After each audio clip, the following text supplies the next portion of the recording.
곽종군 전 사령관은 국회 측 증인이었다면 오늘 또 한 명의 증인으로 나온 사람이 있습니다. 윤 대통령 측이 증인 신청한 이 사람, 계엄 직후에 양심 고백을 했었던 바로 김현태 707 특임 단장입니다. 국회의원들이 모이고 있단다. 뭐 150명을 넘으면 안 된단다. 막아라. 안 되면 들어가서 끌어낼 수 있겠냐. 뭐 이런 뉘앙스였습니다. 제가 기자회견할 때도 분명히 150 넘으면 안 되는데 들어갈 수 없겠냐. 예. 거기에는 끌어내라와 국회의원 단어는 없었습니다. 아, 없었어요. 그때 전에서 제가 기억나는 거는 150명이 넘으면 안 된다고 하는데 들어갈 수 없겠냐는 식으로 좀 이렇게 강한 어조가 아니고 예. 그런 부드러운 약간 사정하는 비슷한 느낌으로 이야기했습니다. 그런데 저는 그때 150명에 대한 의미는 생각하지도 않았고 들어갈 수 있겠냐 그 단어에 바로 안 됩니다. 더 이상 못 들어갈 것 같습니다. 예. 이렇게 답변을 하고 끝냈습니다. 예. 계엄 직후 12월 6일 기자회견을 열었던 12월 9일인가요? 김현태 육군 특전사령부 707 특임단장. 그러니까 곽종군 전 특전사령관 직속이죠. 당시에는 끌어낼 수 있겠냐는 뉘앙스였는데 오늘은 의원 끌어내라는 지시는 없었다. 이렇게 이현정 의원님 증언을 했거든요.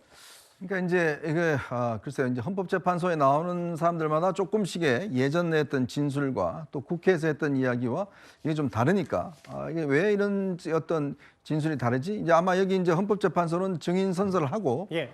이게 만약에 이제 위증일 경우에 위증의 죄도 받습니다. 이제 그러고 이제 지금 선서를 하는 것이고 아마 그런 상황에서 이제 당시의 복잡한 상황에 대한 어떤 이 인식 또 이게 시간이 지나면서 여러 가지 어떤 이 상황에 대한 판단 이게 있다 보니까 좀 더 어떤 말 자체가 이제 좀 바뀌어지는 그런 측면이 있는 것 같습니다. 아마 이제 여기도 보면 그때 당시에 이제 이 김현태 단장 같은 경우는 끌어낼 수 있게 한 뉘앙스 이런 표현을 썼습니다. 뉘앙스라는 것은 정확한 어떤 단어보다는 전체적인 어떤 흐름의 느낌이지 그렇죠. 않겠습니까? 그리고 또 누가 뒤에서 계속 이제 지시하는 것 같았다라는 예. 건데 오늘 이제 진술에 밝혀졌지만 그때 사실은 이 작전실에 마이크가 켜져 있었다는 거예요. 예. 그래서 사실 윤 대통령과 김영현 장관이 이야기하는 것들이 다 부대원들이 들을 수 있도록 그렇게 돼버렸다는 거죠. 자, 이제 그런 상황이 되다 보니 어떤 본인도 아마 이제 곽 사령관이 뭔가 지시하는 게 뭔가 부탁하는 쪽이었다라고 하는 것도 아마 그런 취지에 있는 것 같습니다. 예. 그렇지만 이제 150명이라는 숫자, 이거는 이 본인은 이제 어떤 이 의미를 몰랐다고 이제 이야기를 해요. 예. 그렇지만 이제 150명이라는 거는 분명히 이제 우리가 아까 이야기했듯이 국회에 어떤 의결을 할 수 있는 정족수잖아요. 예. 이제 그런 것과 의미를 연결시켜 보면 이제 국회의원이라는 의미가 되지만 그러나 또 정확한 어떤 지시에 대한 워딩, 증거라는 건 그렇습니다. 기본적으로 어떤 이야기를 했는지에 대한 당연히 이게 어떤 두 개를 조합해서 하는 게 아니라 분절적으로 살 수 있는 증거가 나오는 거거든요. 그렇겠죠. 이제 그런 의미에서 본다면 오늘 이 증언 자체는 예전에 했던 것과는 상당히 좀 온도차가 있는 그러한 측면이 분명히 있는 것 같습니다. 이게 법적으로 봤을 때 정혁진 변호사님, 네네. 누군가는 달라졌다고 하고 누군가는 이게 어쨌든 취지는 비슷한 거 아니냐는 논박도 있다. 이게 헌법재판관의 판단 중에 대통령의 파면 여부를 결정하는 정치인 체포 지시가 직접 없었냐. 이 부분에 이런 진술이 만약에 지난번 기자회견과 오늘 탄핵심판 증인이 달라졌다면 어떻게 판단이 되는 겁니까? 그거는 재판관님들이 소신껏 법리에 따라서 양심적으로 판단할 문제인데 제가 또 찾아봤어요. 김현태 대령 육사 출신 엘리트 장교입니다. 예. 엘리트니까 대령인데 그러니까 707 단장 시켰겠죠. 707이 어떤 데입니까? 대한민국을 지키는 핵심 중에 핵심 부대 아니겠습니까? 그런데 왜 저렇게 육사 출신의 엘리트 장교들이 지금 이 사태를 맞아가지고 군인답지 않은 그러한 모습을 갖다가 보이는가? 어쨌든 가타부타 간에 말이 일관성이 있어야 되지 않겠습니까? 어떻게 엘리트 장교 우리나라를 갖다가 지키는 핵심적인 사람들이 말이 저렇게 왔다 갔다 할 수가 있는가? 조금 전에 이현종 의원님 말씀하셨지만 예. 지금 이야기하는 거는 위증죄로 처벌받을 수 있는 이야기이기 때문에 지금 진술에 무게가 더 있을 수 있다라고 저는 생각을 하거든요. 하지만 저 사람이 이렇게 선서해놓고 위증할 수도 있는 거 아니겠습니까? 그러니까 지금 제일 중요한 거는요. 제가 봤을 때는 예. 사실관계를 헌법재판소에서 정확하게 확정하고 그리고 난 다음에 그 판결을 갖다 선고하는 게 그게 제일 중요하지. 두세 달 정도 늦어진다고 하더라도 그래도 사람들 말이 자꾸 바뀌니까 첫 번째 말이 맞느냐 두 번째 말이 맞느냐 그거 확인하기 위해서 한 번, 두 번이라도 더 불러가지고 그래가지고 사실관계 정확히 확정하고 그 정확하게 확정된 사실관계 위에서 그래 그 위에서 그 판단을 갖다가 해야지 지금처럼 뭐 대충 날짜를 갖다가 딱 잡아놓고 언제까지 뭐 3월 말이면 3월 말 그때까지 무조건 해야 된다 이런 식으로 했다가는요. 그랬다가는 헌법재판소가 더더군다나 거기에 대해서 국민의 신뢰를 전혀 받지 못할 것 같다. 그런 생각이 저 헌법재판 진행되는 걸 보면 볼수록 저는 더 그런 생각이 듭니다. 그러니까 정 변호사 말씀 중에 하나만 더요. 그러니까 네네. 뭐 대충이라는 표현을 쓰셨지만 그것보다 정확히 표현하면 일부 보도에 따르면 문영배 권한대행인가요? 헌법재판소가 이 탄핵 심판 주 2회도 하고 증인 한 명당 90분인가요? 1시간 반씩 이 증언하는 시간을 딱 규정하겠다. 이 부분도 문제가 있다는 말씀이십니까? 제가 봤을 때 이 소송이 예컨대 제가 김종석 앵커한테 1억 꿔놓고 안 갚는 그런 대여금 소송하는 겁니까? 아니잖아요. 예. 이거는 일국의 대통령을 파면시키느냐 예. 아니면 다시 그 자리로 보내느냐 그것을 결정하는 그야말로 우리나라 역사상 어떻게 보면 가장 중차대한 그런 거 아니겠습니까? 예. 그런데 만약에 1시간 반 동안 이야기 쭉 들으니까 김현태 같은 사람이 처음에 한 이야기하고 지금 한 이야기가 일관성이 있어요. 그럼 뭐 더 들을 거 있겠습니까? 예. 그 말이 맞겠지. 하지만 지금 김현태도 그렇고 곽종근도 그렇고 말이 왔다 갔다 하면 예. 도대체 어떤 말이 맞는지를 정확하게 판단할 수 있어야 되는 거 아니겠습니까? 뭐 헌법재판관들이 알겠습니다. 다 뭐 궁예처럼 관시법을 갖다 씁니까? 이런 모습들을 국민들한테 보여주면 안 된다. 그 생각이 듭니다. 제가 1억이 없어서 다행이네요. 일단 예, 무슨 말씀인지는 알겠어요. 그런 소송이 아니기 때문에 하나하나 꼭꼭 씹어야 된다. 그런데 김현태 특임단장의 진술, 증언 하나 더 있습니다. 이 부분에 대해서도 묘하게 진술이 바뀐 것 같습니다. 인원을 포박할 수도 있으니 케이블타 이런 것들을 원래 휴대하는 거지만 잘 챙기라고 다시 한번 강조했었습니다.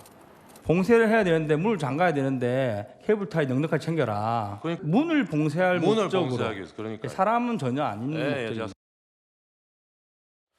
저는 사실은 끌어내라라는 부분보다 당시 그 케이블 타이 기억을 되돌리자면 민주당 김민석 최고위원이 계엄 다음 날 막 들고 나와서 기자들 앞에서 카메라 비추고 했던 것 같은데 사람을 포박하는 케이블 타이라고 지난번 얘기했다가 이거는 문을 봉쇄할 목적이지 사람은 전혀 아니다. 이건 어떻게 받아들일까요? 그러니까 김민석 의원이 가져왔을 때는 그렇게 충분히 이해할 수 있죠. 개헌군들이 완전 무정을 하고 케이블 타이와 여러 가지 실탄이 들을 만한 탄창까지 들고 와서 국회를 해집고 다니는데 케이블 타이 보면 섬뜩하지 않겠습니까? 이거 케이블 타이가 본인들의 목적은 문을 봉쇄할 목적이라고 하지만 케이블 타이가 예를 들면 노끈도요. 포장 노끈도 사람을 포박하는 데 쓸 수 있는 용도인 거예요. 케이블 타이도 필요하면 사람을 포박할 수 있는 도구가 될 수 있는 것입니다. 하지만 이제 증언에서 문을 봉쇄한다고 했으니 봉쇄하는 데 쓴 거라고 하지만 이 봉쇄하는 데 쓴다는 것과 지금 내란에 있어서 무장 군인을 국회 경내로 투입시킨 것들은 이걸 상쇄시킬 수 있는 증거라고 볼 수도 없어요. 예. 제가 덧붙이자면 지금 헌재에 대해서 지금 절차가 진행되고 증거가 오락가락한다는 부분들은 본인들의 형사재판과 연관이 되어 있어서 어떤 증인들이 여러 가지 말을 바꾸거나 침묵하거나 하는데 큰 어떤 축에 있어서는 윤석열 대통령의 자격을 주냐 마냐에 대한 것보단 더 큰 이 근간은 대한민국의 헌정 질서를 지키냐 못 지키냐에 대한 판단을 내려주는 겁니다. 예를 들어서 이 윤석열 대통령의 자격에 대해서 그래요. 이 비상계엄 군을 넣어서 창문을 깨부시고 많은 군인들이 동원이 돼서 이렇게 갔는데 이거는 그 정치권에 겁을 주려고 한 행위야. 좋습니다. 오락가락하고 증언이 하니까 탄핵을 기각합니다. 하는 순간 대통령은 가서요. 이런 비상계엄을 마음에 안 들면 계속적으로 점가해 보도록 했습니다. 예. 그러면 헌정 질서가 바로 서겠습니까?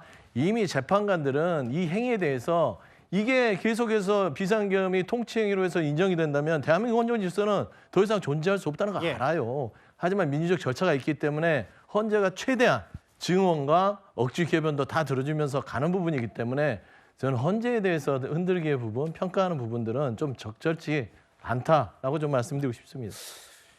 그런데 그러니까 내가 어떻게 다짜고짜 전화해서 누구 끌어내라고 하냐라는 게 윤 대통령의 직접 얘기이기도 한데 또 하나 윤 대통령 측이 의혹을 제기한 게 있어요. 민주당 소속의 박범계 의원이 오늘 증인으로 나온 곽종근 전 사령관 그리고 김현태 707 특임단장과 두 사람이 박 의원과 만난 사진을 증거로 제출했습니다. 이 사진 속 장면은 기억하시죠? 예, 기억합니다. 예. 그 자리에서 박범계 의원은 곽종근 특전사령관이 계엄을 언제 알게 됐는지 등을 또 물었고, 이에 대해서 곽종근 특전사령관이 TV를 보고 계엄인 줄 알았다 이렇게 이제 답변을 하니까, 아니 그 전에 알지 않았냐 이렇게 이제 추궁도 좀 했었고, 또 다른 사령관들이 오전 그 회의 진술에서 모두 TV를 보고 계엄을 알았다라고 진술을 하는데, 사령관이 좀 말을 맞춘 거로 증언을 좀 해달라 이런 요구 분명히 있었죠. 아닙니다. 제가 기억하는 그 방에서 핵심은 예. 그 오전에 사령관께서 두 번째 통화 내용은 말씀드릴 수 없다고 한 거에 대해서 예. 그 말을 해달라는 것을 계속 대화를 했습니다. 박범계는 곽종근 특전사령관에 대해서 공익제보자로 신청해 주겠다고 하면서 자신의 이름이 추천인으로 기재된 신청서에 그 내용을 좀 기재하라고 얘기했고, 곽종근 특전사령관도 증인에게 좋은 거니까 너도 써라 이렇게 권유한 사실은 있죠. 네, 권유도 박범계 의원이신지 옆에 계신 다른 의원이신지 기억 안 나지만 예. 사령관께서 말씀하신 게 아니라 예, 종이를 얘기해볼까? 주면서 예. 사령관께 먼저 쓰라고 주셨는데 예. 제가 옆에 앉아 있으니까 김정도 써라 이런 식으로 얘기해서 저도 따라 썼습니다. 예. 그러니까 윤 대통령 측의 얘기는, 의혹 제기는, 장혜윤 변호사님, 공익제보자 시켜줄 테니까 뭔가 제대로 증언하라고 회유했다. 이거를 지금 김현태 707 특임단장에게 캐묻고 있더라고요. 맞습니다. 그런데 이분들이 현직 사령관이었고 군의 이 특임단장 같은 경우에는 지금도 복무를 하고 있는 분인데, 당연히 군 통수권자인 대통령과 관련된 진술을 하거나 어떤 기자회견을 하거나 할 때 굉장히 제한적일 수밖에 없는 부분이 있으니까, 그렇다면 그 부분이 우려된다면 이걸 공익신고자로 보호받을 수 있는 조치를 해주겠다라는 데 그치는 거지, 회유를 했다라고까지 넘어갈 수 있는 논리적 구조는 아닌 것으로 보이고요.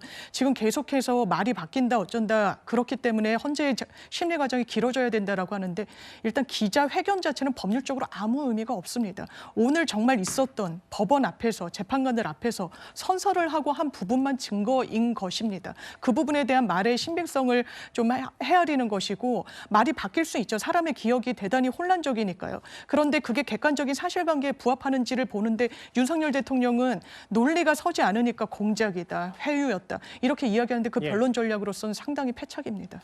그 변론 전략이 패착인지 아닌지는 이제 헌법재판관들이 잘 판단을 할 테고요.